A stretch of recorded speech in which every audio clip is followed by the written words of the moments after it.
Hello everyone, it is I, the Fable of Fables. I disappeared and then I returned, just like this. Watch. There you go, now I'm back.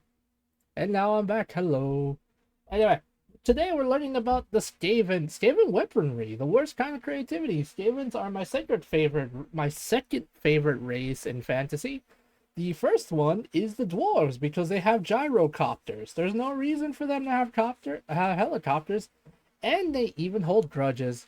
Ah, they the dwarves are literally hold a special place in my heart because of the fact that they hold grudges. It's like me for real, for real. The Skaven, Except I'm really tall and they're very short, but that's okay. I love them. a wonderful race of the worst beings possible, Oh led yeah. by a council of somehow worse rats, and then topped off by worshipping a god that's even more the worst. Every last one of them is a monster, and out of all the ones you can say to have something resembling decent qualities, which can be counted on one hand, none of them would make the Skaven an actual good person. These quote-unquote virtuous rats might appreciate other Skaven as a tool, but not really as a being. And for most of them, the Skaven by your side isn't a comrade to appreciate and watch your back. He's a threat to be wary of, and if you can help it, shove in the line of fire. Or even better, have him killed well before you reach the front lines. There's plenty of ways to achieve this. Having him implicated in a plot to overthrow another important Skaven is a great way to get rid of your rivals, and if that or any other clever schemes fail to work, you can always just stab them. But that's hardly productive.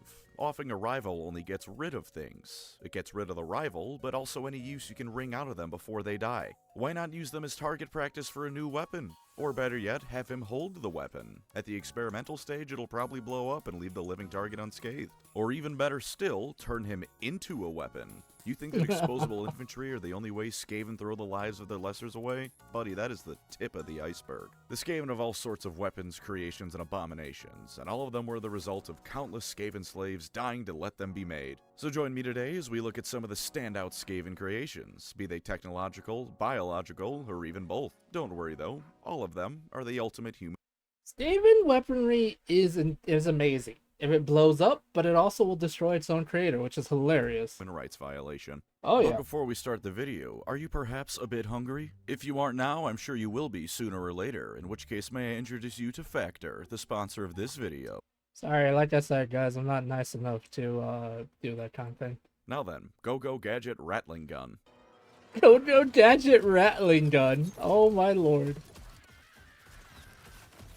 As with most things, we're going to work our way up to the more phenomenal ones. And in fact, we're going to start with an invention that's so low-key it doesn't necessarily harm anyone. That's right, there's a Skaven invention made without murder in mind. Still malice in mind, of course. The lawn That's squeaker? a constant. The Far Squeaker, There it also is. known as the item that any images of are going to just have to be pictures of cell phones or some shit for almost the entirety of this section, because art does not exist. The Far Squeaker is just a phone. It can be big, it can be small, but it is just a phone, which if I remember correctly even had a FaceTime function in a Gotrek and Felix novel. Oh. Invented by Clan Scryer, like most things on this list, the Far Squeaker is used for instant long-distance communication over any distance of the Warhammer world. It is just a cell phone. It is of course still made with malice in mind, because if the Skaven are making long-distance phone calls, they are setting up for an invasion or some other dastardly scheme. They're not inviting each other out to dinner. And because it's powered by warpstone, as all things Skaven are, it's unstable as hell. If memory serves, the one Thanquil used blew up, which was somewhat to his relief because it meant the Council of 13 was done chewing him out for being himself. It can also apparently communicate across the multiverse, because when Wait, Skaven what? used one during the end times, they accidentally talked to the Eldar. Wait, Not the High Elves, what? the Eldar. Wait, what? I'm sorry, what? How? The voices that replied were described as elves but alien sounding, which is the Eldar. You have surely seen an Eldar by this point. They are just space high elves. Although since it just said alien What? sounding, it How? could have been the Harlequins or Dark Eldar for all we know. Apparently, if you try hard enough in fantasy, you can FaceTime Eldrad. What? How? Pretty much everything in this category is going to be made by Clan Scryer. First off is the humble Rattling gun. The Rattling gun is exactly what it Humble? sounds like. Imagine a Gatling gun, but the person at GW who designed this was probably giggling the entire time they were pitching it to everyone else with a name like that. What you do is you get one rat to hold the ammo and reload the thing. Well, I guess this is the big brother of the Rat Cat. one rat to hold the gun itself and the crank, and then they point vaguely in the direction of the enemy and start firing. It can fire about 100 or so rounds a minute on average, which is 100 actually a and decent so bit slower than the rounds? original Gatling gun, which based on a glance at the first page of Google, could fire about 200 to 300 rounds a minute. Given that fantasy is set in an era of pike and shot weaponry, this thing might as well be the barrel of an A-10 Warthog for the amount of it's putting out. The original Gatling gun also didn't have the advantages of being able to be carried by hand, nor did it fire bullets of solidified hell energy at people, so there's also that benefit. A single Rattling gun is the sort of thing that could in theory destroy an entire platoon of another faction's standard infantry, and for once I will say this is the sort of thing that even the elves can't just deflect away from themselves. Can they deflect the first bullet? Oh yeah, sure. Swordmasters of Hoeth are cracked. I'm glad that the elves are getting destroyed by the Rattling gun. That makes me happy. Can they deflect the 99 after it is where the problem lies, to say nothing of the fact that there is never just one Rattling gun shooting at you. I mean, for a while they were sold in kits of 2, and now they're sold in kits of 3, so on the tabletop at least you were forced to contend with 2 at a minimum. In what you will notice is a running theme for everything Skaven produced, this thing is hardly the poster child for reliability. The crank might get stuck, the ammo might jam, it may just fall apart, and of course, it might blow up in the face of the rats wielding it. Warpstone is the most volatile substance in Warhammer, as is fitting for something that's solidified chaos. The rats wielding it run the risk with every shot that the thing's gonna blow up in their faces. That being said, the Skaven who use this thing are no doubt happier than just about anyone else in a Skaven army. The risk of this thing blowing up is far better than the guaranteed death of being the first clan rat to engage the enemy in melee, and at least in 4th edition AOS, each gun fires 3d6 shots at the enemy. That means you can hang tight in the back line and fire away.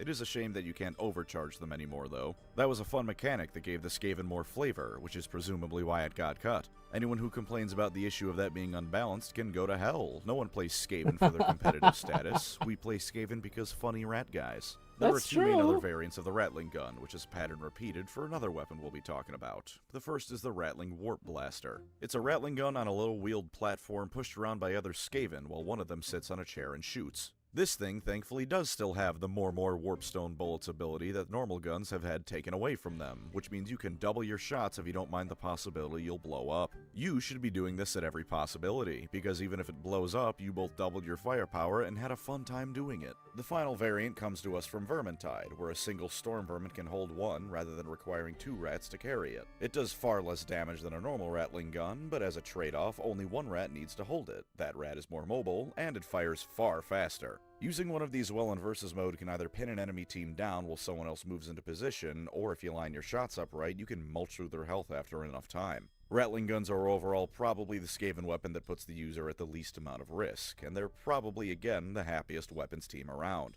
Out of all the ways a Rattling gun can break, I'd wager they have the least destructive potential ways to do so. A jammed gun doesn't always just explode in your hands. A jammed flamethrower is perhaps worse, given Skaven engineering. Speaking of flamethrowers though, warpfire throwers. These are one of several weapons that came about because the Skaven really despise having to deal with dwarfs. A dwarf has thick armor at even the lowest of ranks, and certain units like Ironbreakers are wearing Gromrel armor which can deflect a clan rat's rusty sword he found in the garbage with ease. But as it turns out, warp fuel can melt dwarf beams with incredible ease, and even if it doesn't, a warpfire thrower can cook an entire line of dwarf infantry inside their armor. Warpfire throwers are often used to break up defensive positioning, similar to stories of US Marines clearing out Japanese bunkers with them during the Second World War. Unlike real-life flamethrowers, however, warpfire throwers operate on Call of Duty logic. To be clear, I am no weapons expert, but as I understand it, shooting a flamethrower is like shooting a car's gas tank. Real life isn't Hollywood, so it probably isn't going to explode. Especially with a flamethrower, there's a process that needs to happen before you can shoot fire at someone. But warpfire throwers are made by the race with very lax health and safety protocols and powered by the ever-present warpstone. If an Imperial rifleman gets a lucky shot off, he can start a chain reaction across a unit of these things that leaves them all dead.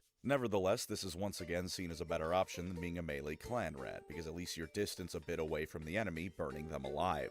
They fail all the time and kill their operators as often as the enemy they kill, but they're so effective when they work that no one's gonna care about that. Let loose with the fires of hell and pray to the horned rat he isn't gonna find you exploding funnier than the enemy being lit on fire. As with the Rattling gun, there's also a one-handed variant in Vermintide, and in another similar vein, you can't overcharge it at the risk of blowing yourself up in Age of Sigmar anymore anymore because Skaven players are oppressed. The Sting in Vermintide Versus can poor also be a Skaven brutal killing players. machine, although I have to say I much prefer the Rattling gun. The warpfire thrower does more damage and can hit the entire enemy team if they're grouped up, but you have to get closer to the enemy to do that. I'm playing a Skaven, man. I don't want to do that. I want the other assholes on my team to be up close and personal.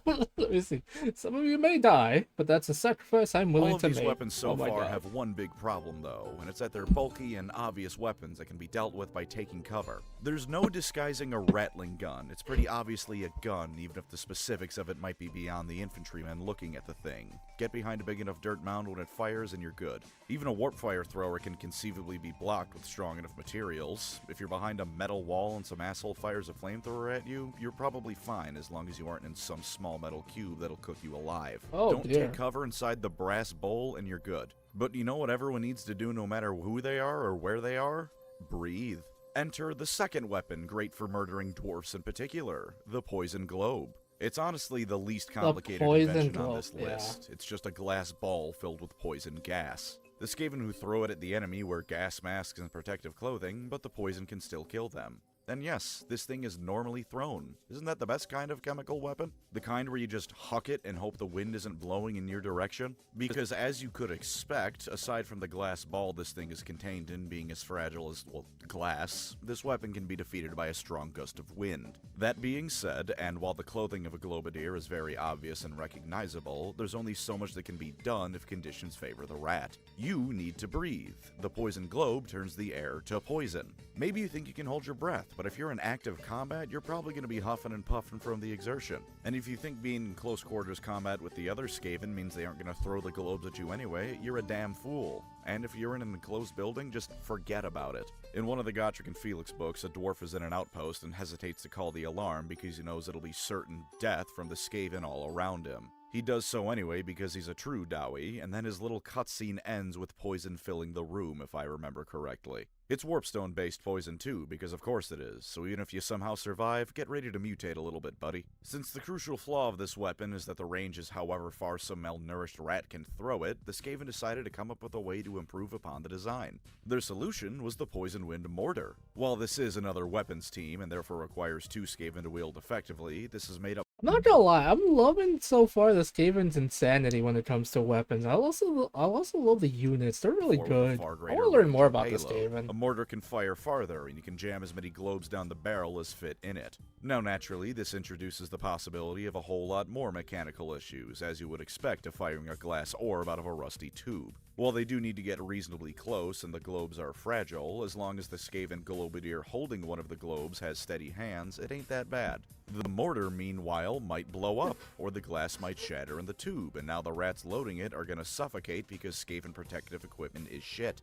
Or it'll totally miss because it's held together with hopes and dreams and instead fire directly into the massive clan rats in front of the weapon team. Oh my Admittedly, not a God. single Skaven other than the clan rats will actually care, but it's generally preferred if your weapons hit the enemy and your fellow rats at the same time. It's by no means the most complicated of weapons around, but I as I love said, this it's one of those Skaven. things that at least in lore is pretty difficult to survive a hit from. If the winds favor you, or if you have a celestial wizard to make the winds favor you, you're golden. If they don't favor you and there's no lore of heaven's mage around to lend a hand, you're dead. Moving on from projectile gas, we have projectile vomit. The Plague Claw catapult is the finest of Clan Pestilence engineering, which means it's a catapult made of rotten wood that fires what looks like a puddle of congealed vomit at the enemy. Supposedly it also flings warpstone, but looking at the model, this is just vomit. When it hits, it'll crush whoever the projectile lands Ugh. on and infect the rest of the unit with all sorts of nasty diseases, because anything that comes from Clan Pestilence is going to weaponize the bubonic plague, like Oh, the Mongols Clan catapulting dead Pestilence, the bodies best over the walls clan. of cities they didn't like. There really isn't much to say about it, but I can't not mention it. It's great fun to use in Total War and Tabletop, because flinging a diarrhea and vomit jungle juice bomb at your enemy is the most horrid kind of satisfying. From the same modeling kit that makes this thing, you can also make the Warp Lightning Cannon. Clan Scryer is a very advanced group of beings, horribly evil or not, and as such they can make some dreadfully terrifying things when they put their mind to it. This is one such thing, because in the setting where the average tech level ranges from medieval times to slightly beyond the Renaissance, this thing is an energy beam cannon. Firing a concentrated beam of warp lightning into the foe, this thing will obliterate most everything that it touches. In spite of best being used against large creatures in Total War, on the tabletop and AOS, this thing is pretty good against everything. 2d6 auto-wounding on hit attacks can ruin the day of a whole lot of things, and you get a guaranteed extra attack if you babysit it with a scryer hero. Doing so, granted, means it might blow up, but once again, we are Skaven players here. Take your sensitive ass back to the cities of Sigmar if a little tomfoolery is too much for you. If you think a laser cannon seems excessive, then consider that during the end times, Ikit built one large enough to destroy the moon Morslieb. Listen, I want to learn more about Ikit. He seems like a dumbass. I love him. Just shattered it like glass. Oh my god. God bless that insane rat scientist. And the final scryer piece of true overkill we have is the Doomsphere. It's a nuclear bomb. That's it. It's powered by warp. Why do these Skaven have a nuclear bomb? Yes. That is the answer is yes. Stone. It's about as stable as a Skaven nuke sounds like it'd be, but it is just a nuclear bomb. One was planted under Altdorf, but it was disarmed, and in Total War you can drop them on people at your leisure if you choose Ikit as your starting legendary lord. Remember, the Skaven exist in a fantasy setting. To round us off, here's a bit of a lightning round. A Warplock Jizail's a sniper rifle. That's all you really need to know. A Warpvolt Scourger is similar to a Warp Lightning cannon, but leans more into the lightning than the energy blast side of things. And the Warp Grinder is a big drill a weapon team of rats can use. On the downside, you have to get into melee range with it. On the upside, I've seen Gurren Lagann. God only knows what can happen if the Skaven discover how to manifest spiral energy. Oh my god. But though Clan Scryer makes all sorts of wonderful technology, they're not the only ones making weapons. They're just the ones that make weapons that aren't alive. Clan Mulder has quite the impressive display of horrific things to deploy to the battlefield as well, because they are the biological division of Skaven society. What happens when you rip a person apart piece by piece? What happens when you replace the parts you ripped off with parts you ripped off an ogre? What happens when you add warpstone to the resulting abomination? All of these questions and more Clan Mulder seek to answer, so they can find the perfect specimen to throw at people who bother them. One small thing they make use of is giant rats. Small on the scale of the atrocities committed here, of course. These things are about the size of large dogs. Their purpose is therefore largely the same as war dogs. They can be used to sniff out the enemy or jump on top of them and start biting. The Skaven can also deploy rat swarms, which are a lot less impressive individually, but when 200 rats swarm you and start nibbling on your bits, the terror will strike regardless. These things are absolutely kept in horrid conditions to make them extra vicious when it's time for battle, because even when biological augmentations aren't strictly speaking involved, these things are still horrid.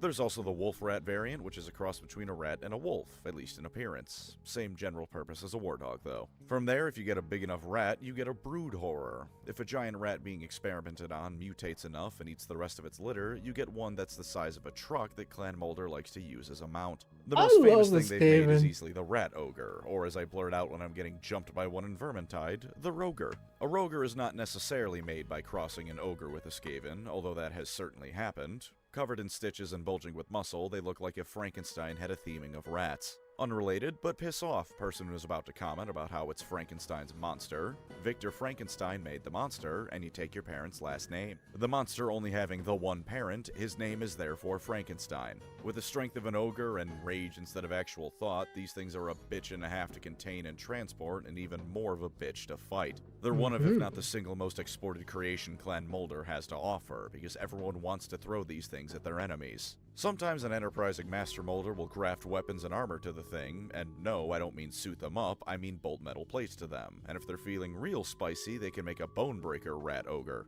These things are often used as mounts by warlords, at least in Total War, and they're easily able to crush through entire formations of units on their own. Moving up the Roger hierarchy, we have the mighty Stormfiend. It's not always that the Skaven fight each other. They do sometimes cooperate, even if they're cooperating with the intent of either using the end product against one another, or trying to take the credit for the group project all to themselves. In one such case, Clan Scryer and Mulder looked at a rat ogre one day and thought, what if it had a gun? And that is how we got Stormfiends. Initial testing was a bit of a swing and a miss, because while rat ogres certainly don't lack for strength, they aren't the most intelligent of creatures. They're somewhere between a brick being thrown through your window and a man tweaking out on meth on the IQ scale. Attempts to make the rat ogre itself smarter, however, failed on just about every front. It either didn't work or killed the creature, which is just a worse way of not working, because now you only have a big corpse left for your efforts. Eventually, Throughout the Unclean got things to a point where the beast did become smarter, but it also became less violent, which is also a complete failure.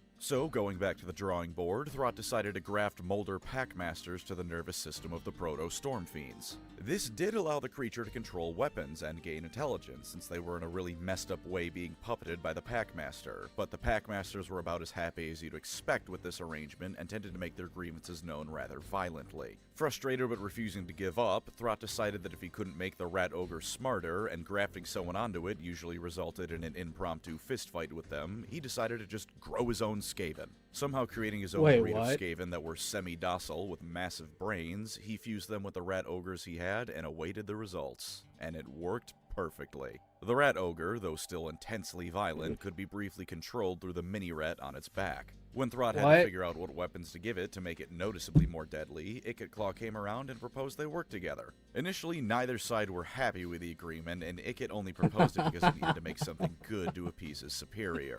But they were surprisingly great partners, as Throt and Ikit's genius in their respective fields, as well as surprising insight into each other's, saw the now completed Storm Fiends armed with the finest weaponry Clan Scryer had to offer. On the tabletop, they can be armed with poison globe launchers, warpfire throwers, and rattling guns, as well as some melee options, but in lore, anything is fair game. Grab whatever's lying around and get creative. Morality went out the window the moment we started talking about the Skaven. Who gives a shit? Stormfiends sold so quickly that Scryer and Molder couldn't keep up with their orders no matter how quickly they tried or overcharged their buyers. The two clans made a lot of money, and the Stormfiend was introduced into the Skaven armies to wreak havoc on both the nations of the world and your gormless ass when you get jumped by one in Vermintide. And the final tier of Rat Ogre is a unique one. Grey Seer Thanquol is no mere rat. He is the greatest Skaven to ever live. He, of course, requires only the greatest of Rat Ogre to ever live for his own personal mount. Initially, these were largely Clan Molder creations, but after the introduction of the Storm Fiend, we see the Bone Ripper he now rides into battle to this day. Holy sweet zombie, Jesus! It's a 4-armed monstrosity! In the battle to this day. Yeah.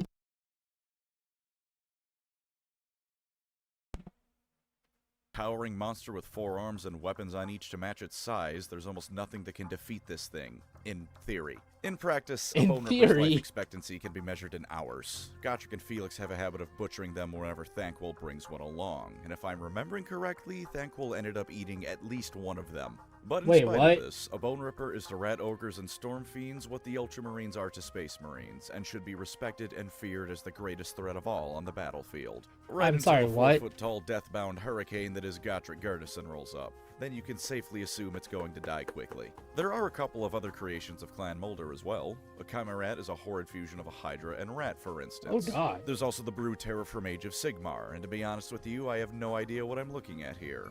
It's big, it has a gun, I'm like 85% sure it's bipedal, and if I saw it lumbering at me, I'd shit myself. But nothing, perhaps not even the long and storied Bone Ripper bloodline, can hold a candle to their ultimate creation, the Hell Pit Abomination. See, Clan Molder is based out of the city of Hell Pit that borders the Chaos Wastes. Custom crafted initially from giant burrowing worms, but also quite frequently from whatever lumps of flesh a Master Molder can get his hands on, these things are a sight to behold in the worst way possible. If you watch them move in Total War, you can see them struggling. I love it. I don't know why, but I love that disgusting thing. Just be alive. And once they get into combat, they don't so much as fight as flail all over the place and crush whatever happens to be in the way. They've got multiple heads, they're too disgusting and big to move on their own power, so they usually have wheels and engines grafted onto them, and the warpstone and chemicals pumped into them make them constantly mutate even mid-fight. They also heal like trolls, and if you kill one, there's so much crap going on with them that on the tabletop there's a 1 in 6 chance that it'll just keep going.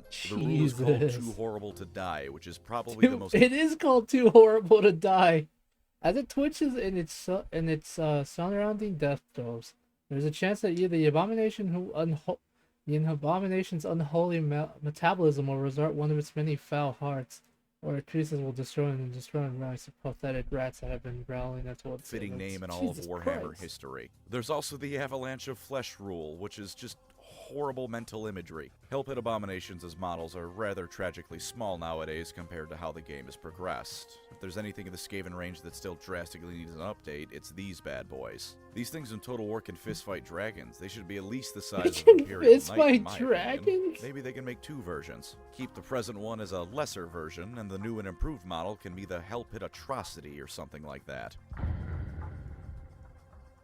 I hope you don't think I've forgotten about the rat cars. The Skaven have 3 vehicles that I'll be mentioning today, 2 of which are tabletop options, and the third of which is just really funny. The first is the Doomflayer. This is a circular little ball of knives and hatred ridden by a single Skaven designed to crash through dwarf lines. The Skaven, if you couldn't tell, really don't like the dwarfs, and given that they both live underground, it only makes sense a large amount of their resources would be devoted to dealing with the beard things. The blades in the middle constantly spin with the wheel, and they're overall fantastic at cutting through. I love the stupidity of the Skaven. You guys have no idea. Even heavier infantry. Not as much as yet another of Ictaclaw's inventions, though, the almighty Doom Wheel. Imagine a hamster wheel the size of a moving truck crossed with that thing General Grievous drove in Revenge of the Sith. This thing is going to run you down, because let's be honest with what we're looking at here and admit that the basic principle of this thing is just vehicular homicide. Powered by a treadmill of either rats or Skaven slaves, this also empowers a warpstone battery that can shoot out bolts of lightning at the enemy. As is fitting for such an abomination, this thing is less piloted and more aimed roughly forward.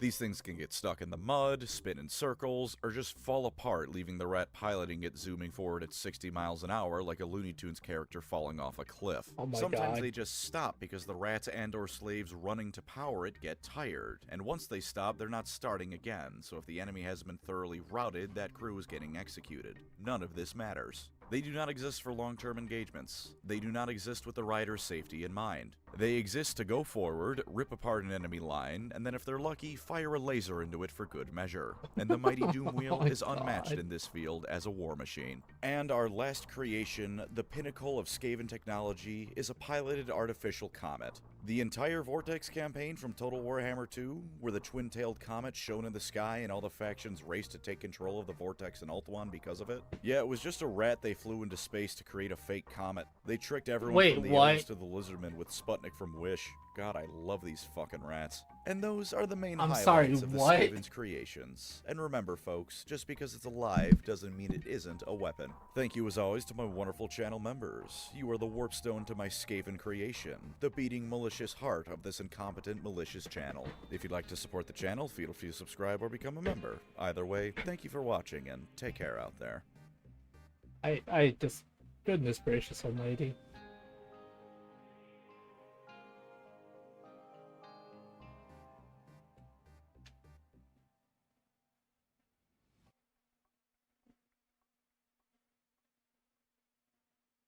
On reflection of the Skaven, it's really impressive how they're basically if you took Starscream and Shockwave and merged them into one ratty being. No morals, constant hunger for power leading them to betray their superiors, mad science. It really is something special to behold.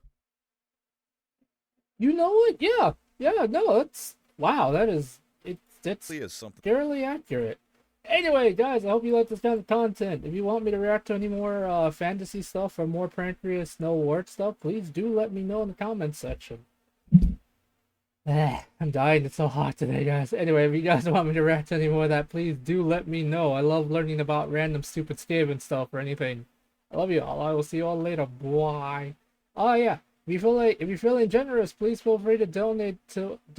My link, my Ko-fi will be up in the description. Any help will do, guys. Please and thank you. Okay, bye bye.